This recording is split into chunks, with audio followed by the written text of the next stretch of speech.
জাভেদ শেখের উস্তার ক্ষেত আপনারা দেখতে পাচ্ছেন, জাংলা দেওয়া হচ্ছে। তো কিছু ঘাস হয়েছে, ঘাসগুলো আমরা বেচে দিচ্ছি, সমস্যা নাই। ঘাসগুলো বাছার পরে আমরা এই যে দেখছেন জাংলার কাজ শুরু করেছি, তা জাংলা দিয়ে দেব আশা করি। কিছু বলো, সাইফুল কিছু বলো। হ্যাঁ রাজক বল।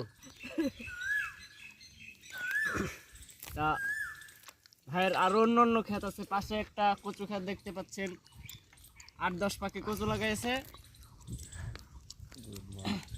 7 পাখি ভুট্টা লাগাইছে, মরিচ লাগাইছে 8 পাখি। 8 পাখি আপনারা দেখতে পাচ্ছেন।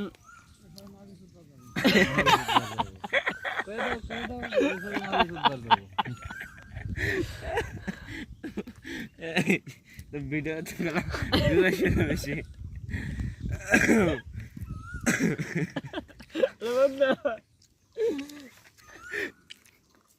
যাক না দেখতে পাচ্ছেন না, খালি দেখতে পাচ্ছি। মালিকরে দাও, ওই যে গিলাসটা কিছু বয়ান দিন।